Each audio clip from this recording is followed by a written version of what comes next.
What do you get to do all day as a senior fellow for political transformation? That sounds august.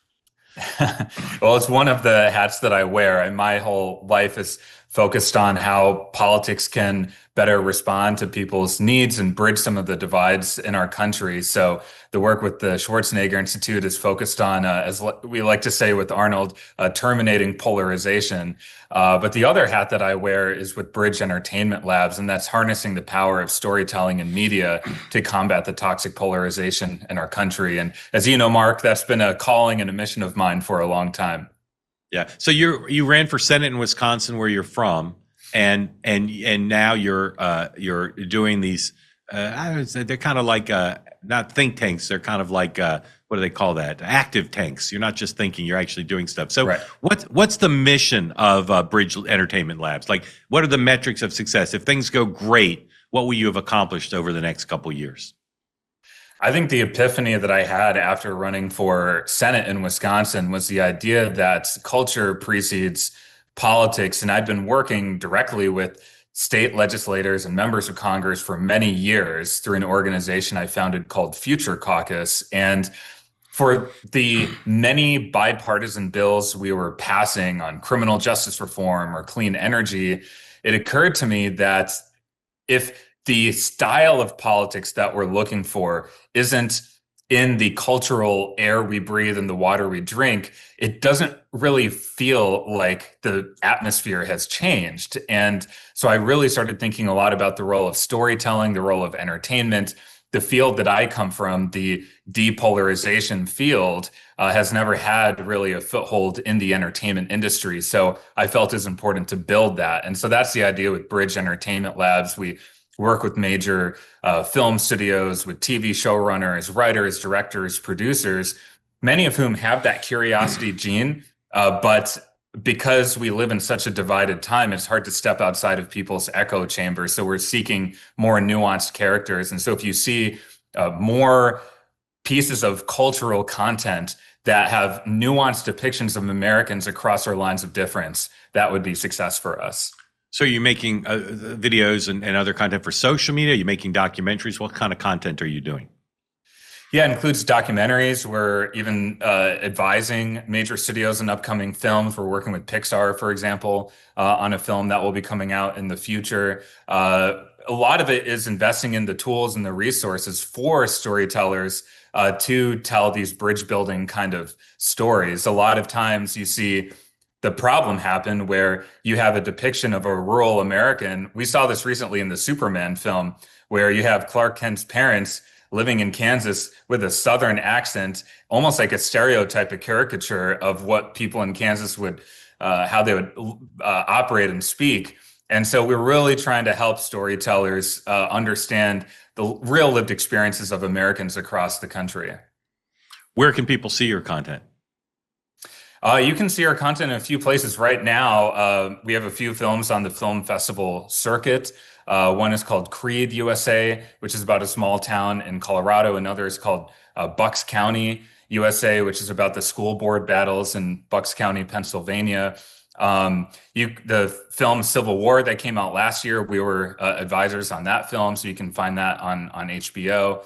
And another film we had this come out recently, it's on Amazon Prime, is called Elephant in the Room. And it's basically a romantic comedy about two individuals who suddenly find out they voted for two different people in the last election. And as you know, Mark, this is a source of many divisions in America. Many couples, many relationships are broken up because of politics. So we wanted to examine that a little bit more closely. And again, just to state the obvious, the goal of all this is to use art and documentary making to put in sharp relief the basis of the sharp divisions in the country, and hopefully through looking at them in the eye and understanding them, maybe diffuse them, right? Yeah, exactly. In the story of Creed USA, which is a small mining town in Colorado, there was a local theater company that moved in. And so you had a lot of progressives from New York and other coastal cities come into the small, very conservative town. And so you naturally have these cultural and political collisions that happen. represented in many cases on the school board. They're debating issues like the school health curriculum, the books that they're reading. And as you can imagine, there was a lot of division, but at the same time, they started to build real relationships. They started to humanize and understand where each other was coming from. And there's some beautiful scenes towards the end of the film where one of the school board members is leaving, the one who had been sort of ostracized over the course of many meetings, and people really said that they had come to love her, that they didn't want her to leave, and that they really valued her contributions on the school board. Yeah. So you ran for Senate as a Democrat. You're still a Democrat, but you're not trying to you're trying to do something that's not going to advantage Democrats politically, right? So what's the mission here? Is it to make politics less bitter? Because you're not trying to take politics out of politics, because that can't be done and shouldn't be done. So what does it look like if you succeed? If people take to heart your message, how does it change the relative balance of power, or does it advantage or disadvantage either party? Well, Mark, when I was growing up in Wisconsin, my first passion in life was actually not politics, it was music. I grew up playing in a lot of different bands, and I would say jazz music is the best expression of the kind of politics I believe in and the kind of politics we hope to build in America. And that is a politics where we, A, truly listen to each other's perspectives, B, we're fully present in conversations. Jazz is a call and response kind of art form. And C, we're able to create new ideas together. Jazz is an improvised kind of art form as well. And so you're right, it's not about one party or the other. I really came up in a non-political background. I got political through the Obama campaign, which is a whole story. But I want politics to represent the ideas of, the experience that I had growing up, where I did not look like anyone in the community I was living in suburban Milwaukee, but at the same time was able to build community and be accepted by the community. And I want a politics where we're truly able to hear each other, because in a diverse democracy, our society relies on us to have real conversations as opposed to being fighting and in conflict with each other all the time. Yeah, I just so appreciate the attitude you have, because and how well you express it. Because my guess is a vast majority of Americans agree with you. But as you know well, and people listening to us and watching us know, we built up a system over the last 30 years or so where the incentives for the politicians and the media and the activists is to be the loudest, angriest, most polarizing voices on the national town square, because that's how you raise money and get cable TV shows, et cetera. And you're trying to change the incentives, right? So that's right. People ask all the time for nonprofits, and sometimes they ask with, I believe, excessive suspicion, who's funding you? Who's funding your organization? I don't usually care all that much, because there's enough transparency under the law. But who is the type of person who wants to help you do these things? Who is it? Is it Schwarzenegger, wealthy guy? And although he's often caricatured, he's been an historic force to say to both parties, we got to change the political culture. Who is the kind of person who wants to support that? Is it super rich people? Is it people at the grassroots? How do you build, for not just for your two organizations, but more generally, how does this movement to give the American people what they actually want, how does that get funded? Yeah, it's a great question, because the activist donors involved in politics are some of the most polarizing forces in American society right now. And over the last 15 years, when I was first getting started, I knew I had to build a new donor community that believes in this kind of mission. People who might not just be Democrats and Republicans, but part of what I call an exhausted majority of Americans who want to see a better kind of politics and want to focus on solutions and not partisanship. And so I had to build that. And this was starting around 2012, 2013, when I was launching my first organization.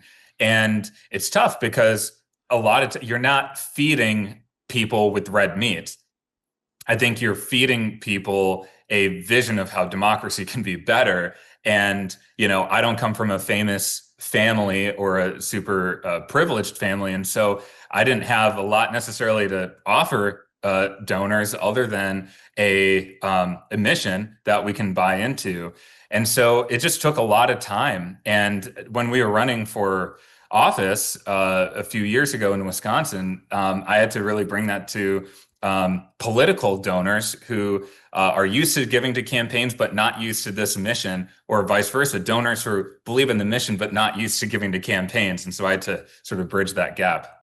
You ever notice those creepy ads that pop up on your phone and seem to know exactly where you've been, what you've bought, even the people you've been talking about?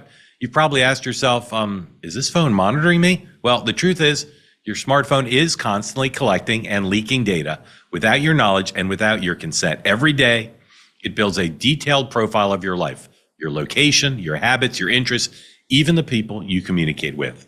That information is then funneled into an invisible marketplace where it's tracked, analyzed, and sold to the highest bidders. It's not just annoying, it's invasive, and it's happening all the time. But the Up phone by Unplugged is different. It's designed to protect your privacy from the ground up. No hidden trackers, no data mining, just a secure, streamlined smartphone experience that puts you back in control. Whether you're texting, browsing, or using any app, the Up phone ensures your personal information stays personal. It's the phone for people who are done being watched. Are you ready to take back your digital privacy? You can. Visit unplugged.com/Mark and get $25 off a phone case with the purchase of a phone. Learn more and order your Up phone today. That's unplugged.com/Mark, because your life should be yours, not theirs.